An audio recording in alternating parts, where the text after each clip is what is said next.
الحمد لله رب العالمين وصلى الله على نبينا محمد وعلى آله وصحبه أجمعين. أما بعد فمرحبا يا طالب العلم في قناة مبادئ اللغة. Bienvenue à tous sur notre chaîne Mabadi ul-Lugha pour une nouvelle vidéo. Nous poursuivons aujourd'hui l'étude du matn Al-Ajurumiyatu Ad-Darsu At-Tasi'a Ashar. Babul Af'ali, deuxième partie. درسنا أن الفعل الماضي كله مبني، وفي بنائه طريقتان مشهورتان. الطريقة الأولى طريقة الكوفيين، أن يكون الفعل الماضي مبنيا على الفتح دائما، سواء كان الفتح ظاهرا أو مقدرا. الطريقة الثانية هي طريقة البصريين، وهي الطريقة التي درسناها في كتب المدينة. في هذه الطريقة يكون الفعل الماضي مبنيا على الفتح إذا لم يتصل به ضمير متحرك فاعل، وكذلك واو الجماعة، ويكون مبنيا على السكون إذا اتصل به ضمير رفع متحرك، ويكون مبنيا على الضم إذا اتصل به واو الجماعة. أما فعل الأمر فعلمنا أنه كذلك مبني، وبناؤه يكون على السكون وعلى حذف النون وعلى حذف حرف العلة وعلى الفتح إذا اتصل به نون التوكيد. أما الفعل المضارع علمنا أن الأصل فيه هو الإعراب، ويكون مبنيا في حالتين اثنتين.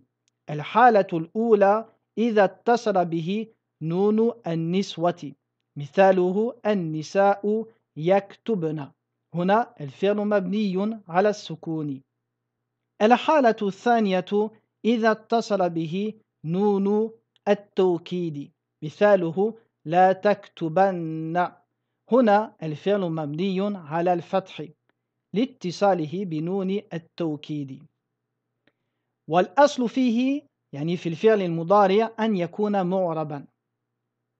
وأنواع إعراب الفعل المضارع ثلاثة: الرفع والنصب والجزم. ودرسنا علامات الرفع للفعل المضارع، وهي علامتان اثنتان: الضمة وثبوت النون إذا كان من الأفعال الخمسة. وعلامة النصب للفعل المضارع علامتان: الفتحة وحذف النون إذا كان من الأفعال الخمسة. وعلامة الفعل المضارع في الجزم ثلاث علامات، وهي السكون وحذف النون إذا كان من الأفعال الخمسة، وحذف حرف العلة إذا كان معتل الآخر. ومعنى ذلك أن يكون في آخر الفعل حرف من حروف العلة التي هي الألف والواو والياء. ودرسنا في الدرسين الآخرين النواصب، ونعلم أن النواصب ثلاثة أقسام: نواصب تنسب بنفسها، وهي أن ولن وكي وإذا، ونواسب تنسب بأن مضمرة جوازا، وهي حرف واحدة لي، ونواسب تنسب بأن مضمرة وجوبا، وهي الفاء ولام الجحود والواو وحتى وأو. اليوم ندرس الجوازم. باب الجوازم. قال ابن أجروم رحمه الله تعالى: والجوازم 18، وهي لم ولما ألم ألم ولام الأمر والدعاء ولا في النهي والدعاء وإن وما ومن ومهما وإذما وأي ومتى وأيان وأين وأن وحيثما وكيفما وإذا في الشعر خاصة. أولا الجوازم. الجوازم جمع جازم، وهو اسم فاعل من الفعل جزم، والجزم في أصل اللغة هو القطع. تقول جزم زيد الفعل أي جعله مجزوما.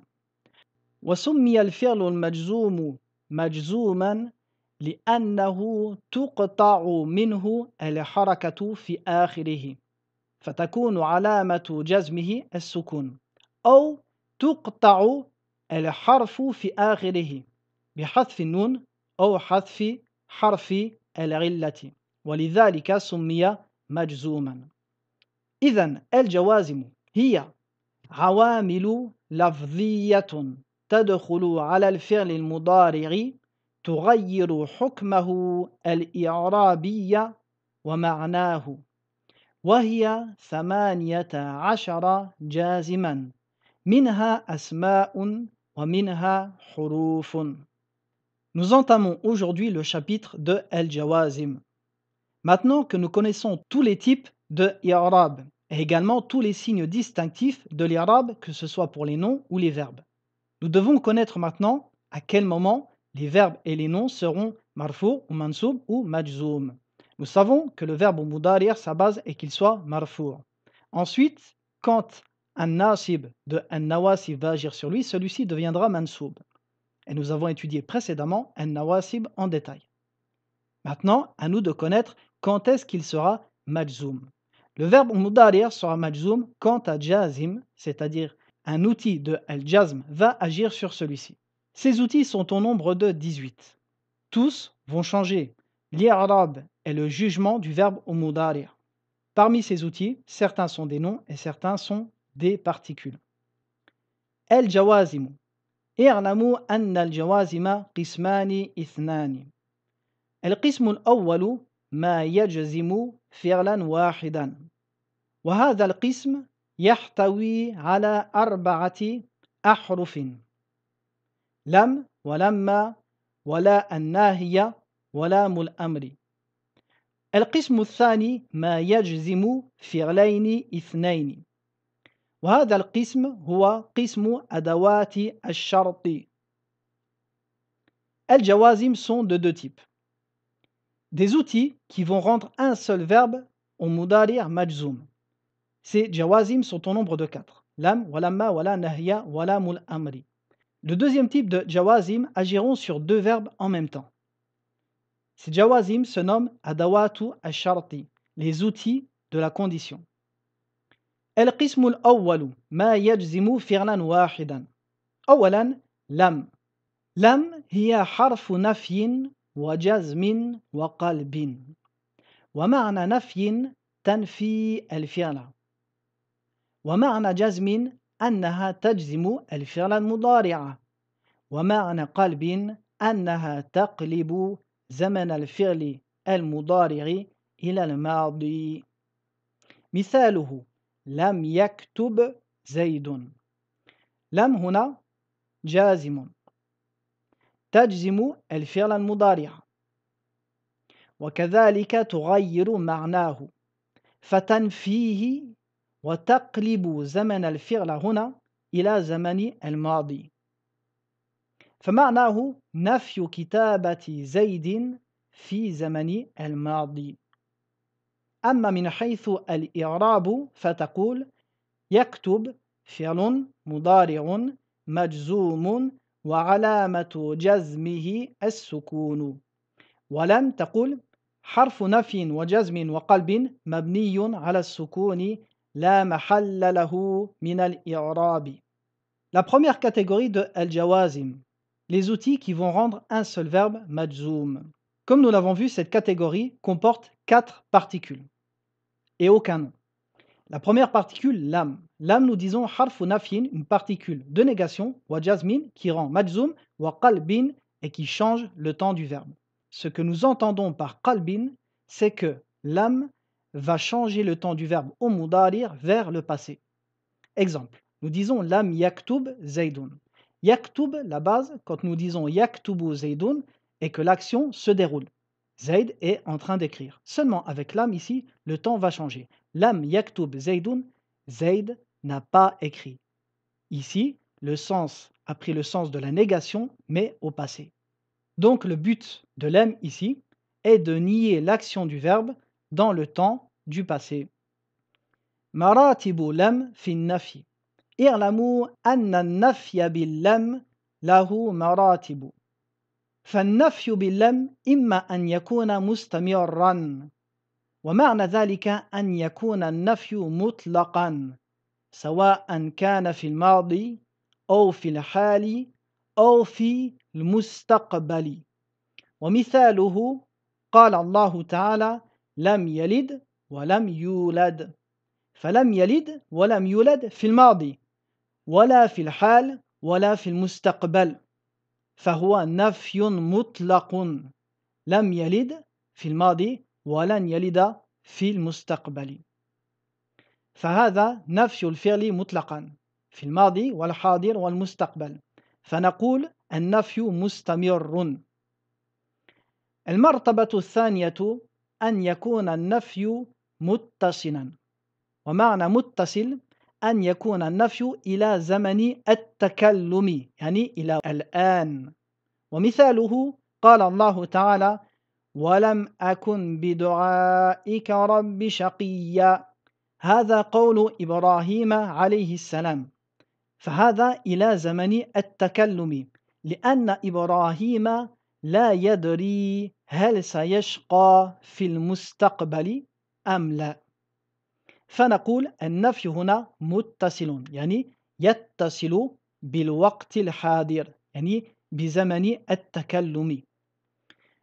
المرتبة الثالثة أن يكون النفي منقطعا ومعنى ذلك نفي الفعل في زمن الماضي ثم كان يعني ثم حصل الفعل قبل زمن التكلم مثاله قال الله تعالى لم يكن شيئا مذكورا هذا في الإنسان فلم يكن شيئا مذكورا ثم خلقه الله وأوجده فكان شيئا مذكورا وهذا قبل زمن التكلم. Sachez que la négation par lem a plusieurs degrés. Le premier degré, que la négation soit totale, mustamir continue, c'est-à-dire que c'est une négation du passé, du présent et du futur. Tel que dans le verset Lam yalid wa lam yulad. Il n'a pas engendré et il n'a pas été engendré. Donc cette négation est totale, du passé, du présent et du futur. Deuxième degré, la négation jusqu'au temps de la parole. Tel que dans le verset où Ibrahim dit Walam akun bidora'ika rabbi shaqiyya. Et je n'ai jamais été triste dans ton rappel, ô mon Seigneur. Ici, la négation est jusqu'au temps de la parole. Pourquoi? Car Ibrahim ne sait pas ce qu'il va lui arriver demain. Alayhi salam. Donc, nous disons de cette négation qu'elle est jusqu'au temps de la parole. Troisième degré, que la négation soit interrompue, qu'elle soit interrompue dans le temps du passé. Exemple, Allah dit Lam yakun shay'an madhkoura. Ici, il qualifie l'homme. Il n'était pas une chose mentionnée. Et ensuite, Allah l'a créé. Et il l'a créé avant le temps de la parole ici. Donc, c'est une négation pour un temps donné du passé, et ensuite, la chose arriva. Donc, voici les trois degrés de négation de l'âme. ثانيا لما لما حرف نفي وجزم وقلب مثل لم ومعنى نفي هنا أن تنفي الفعل إلى زمن التكلم مثاله لما يرجع زيد من المسجد هنا لما جزمت الفعل المضارع فنقول فعل مضارع مجزوم وعلامة جزمه السكون أما المعنى هو نفي رجوع زيد إلى زمن التكلم فقد يرجع بعد زمان التكلم. La deuxième particule qui fait partie de al-jawazim est lamma. Lamma également est une particule de négation pour le passé. Cette particule également rend le verbe majzoum.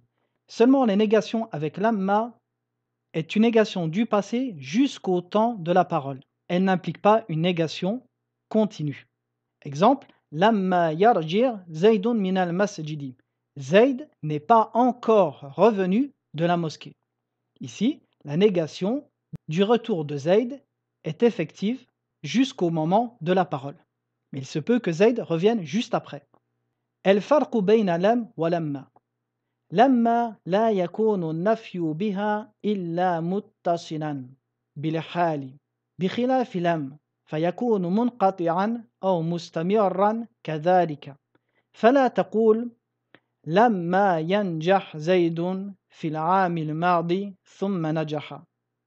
Parmi les différences entre lam et lamma, la première différence est que la négation par lamma est toujours muttasil, c'est-à-dire que c'est une négation toujours qui vient jusqu'au temps de la parole. Elle ne peut pas être munqati', c'est-à-dire que c'est une négation du verbe pour un moment dans le passé et ensuite il arriva. Et également, elle ne peut pas être mustamir, c'est-à-dire qu'elle ne peut pas être continue jusque dans le futur. Donc, tu ne peux pas dire Lamma yanjah Zaydun fil aamil mardi thumma najaha. Zaydun n'a pas réussi l'année précédente et ensuite il a réussi. C'est-à-dire qu'il a réussi avant le moment de la parole. Ceci n'est pas permis. Thumma Lamma la yakunu nafyuhu illa qariban min zamani at-takallumi بخلاف لم فقد يكون نفيه بعيدا أو قريبا تقول لم يدرس هذا الكتاب زيد في العام الماضي ولا تقول لما يدرس زيد هذا الكتاب في العام الماضي. La deuxième différence entre lam et lamma est que lamma, c'est négation, est pour quelque chose de proche. Une négation du passé proche, contrairement à lam. Lam, on peut l'utiliser pour une négation très lointaine, 2 ans, 10 ans, 100 ans ou plus. Donc tu ne peux pas dire Lamma yadrus Zaydun hadha al-kitab fil aam al-madi. Et Zayd n'a pas étudié ce livre l'année dernière. Avec lamma, tu ne peux pas l'employer comme ça. ثم أن النفي بلما يتضمن معنى التوقع بخلاف لم مثل قوله تعالى ولما يدخل الإيمان في قلوبكم. La troisième différence entre lam et lamma est que lamma est employé pour une chose dont nous attendons l'avènement, une chose qui est probable et qui a de grandes chances d'arriver. Allah dit dans le Coran, lorsqu'il s'adressa aux Bédouins qui avaient embrassé l'islam, وَلَمَّا يَدْخُلِ الْإِيمَانُ فِي قُلُوبِكُمْ. Et la foi n'a pas encore pénétré vos cœurs. Donc ici, on s'attend que la foi pénètre leur cœur. Seulement, c'est une négation temporaire. Donc voici les différences dans l'utilisation entre lam et lamma. Alam wa alamma. وقد تدخل على لم ولما همزة الاستفهام لإفادة التقرير. L'auteur a mentionné alam wa alamma. Alam wa alamma, c'est tout simplement la particule lam wa lamma où nous avons rajouté devant celle-ci le hamzatu de l'istifham. Seulement le but de hamzatu l'istifham ici est d'affirmer la chose. C'est pour ça que nous disons l'ifadati at-taqrir, pour affirmer et confirmer. Exemple, Allah dit dans le Coran Alam nashrah laka sadrak. Ici, alam, le hamza, certes est une hamza de l'istifham, mais le sens de celle-ci est d'affirmer la chose. Allah ne demande pas, ici ne pose pas une question. Ou un autre verset Alam ya'tikum naba'ul ladhina kafaru min qabl. Et avec la ma, nous pouvons dire Alam ma yarji' zaydun. Thalithan, لام الأمر والدعاء. لام الأمر حرف طلب وجزم ومعنى طلب أنها تفيد طلب وقوع الفعل من الفاعل طلبا جازما والفرق بين الأمر والدعاء أن الأمر يكون من الأعلى للأدنى أما الدعاء فيكون من الأدنى للأعلى وهي لام مكسورة تقترن بأول الفعل وتسكن بعد الواو والفاء وثم. مثاله قال الله تعالى لينفق ذو ساعة. اللام هنا مكسورة هي لام الأمر فتجزم الفعل وتفيد طلب وقوع الإنفاق من ذي ساعة. وقال فليستجيبوا لي وليؤمنوا بي. كما قلنا لام الأمر تكون مكسورة إلا إذا جاءت بعد الواو أو الفاء أو ثم فتكون ساكنة كما ترون في الآية هنا فليستجيبوا اللام هنا ساكنة لأنها وقعت بعد الفاء وكذلك هنا وليؤمنوا وقعت بعد الواو فهي ساكنة فنقول يستجيب فعل مضارع مجزوم وعلامة جزمه حذف النون لأنه من الأفعال الخمسة ومعناه طلب الاستجابة لله طلبا جازما. La troisième particule de al-jawazim c'est lam al-amr ou comme l'auteur l'a dit lam ad-du'a. Lam al-amr est une particule de demande. Elle indique la demande de l'action, d'une demande catégorique. La différence entre lam al-amri wa ad-du'a c'est que al-amr s'emploie d'une personne supérieure vers une personne inférieure à elle.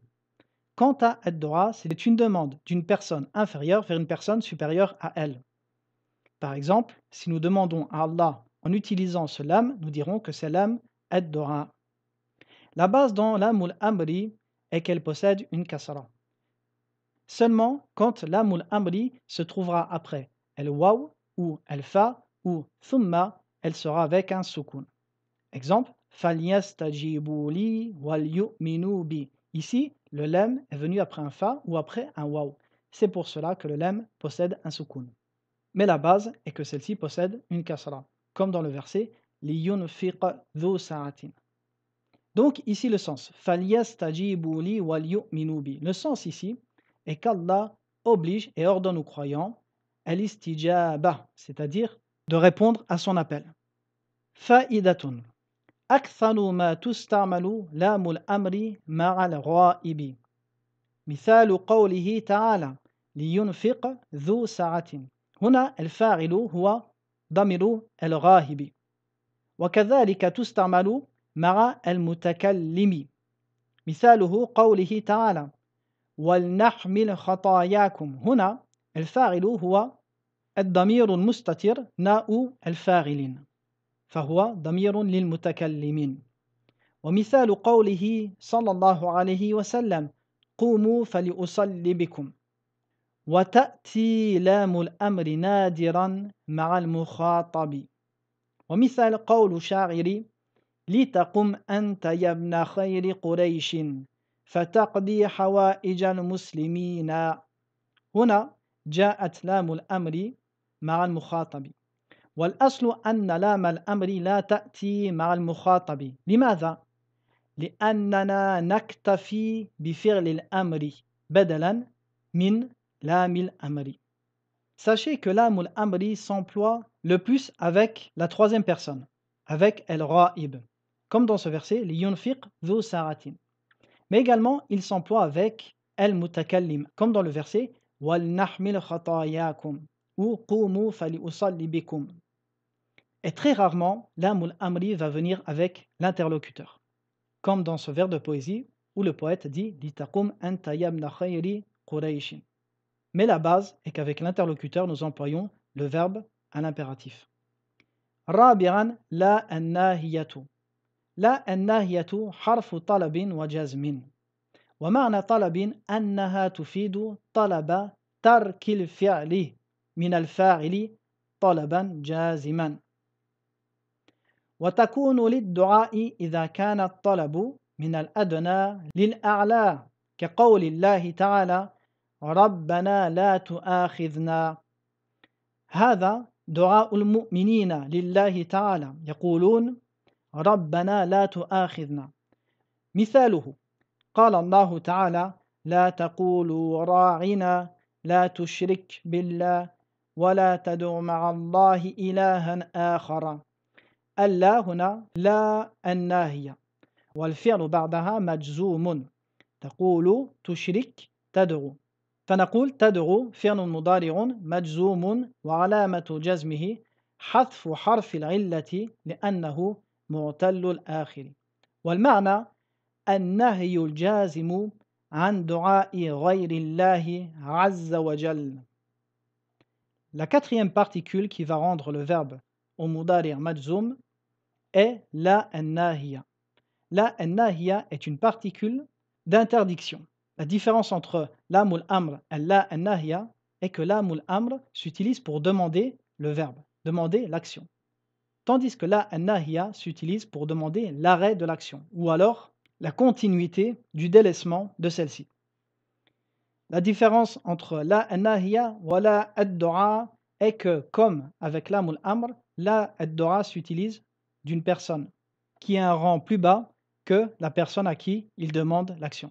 Comme dans le verset Rabbana la tu'akhidna. Donc, l'exemple de la an-nahya. Allah dit La taqulu ra'ina la tushrik billah wa la tad'u ma'allahi ilahan akhara. Donc, le sens ici, l'interdiction formelle d'invoquer avec Allah une autre divinité. Donc, voici la première partie de Al-Jawazim. Et je vous dis à très bientôt pour une prochaine vidéo. Wa sallallahu ala nabiyyina Muhammadin wa ala alihi wa sahbihi wa sallam.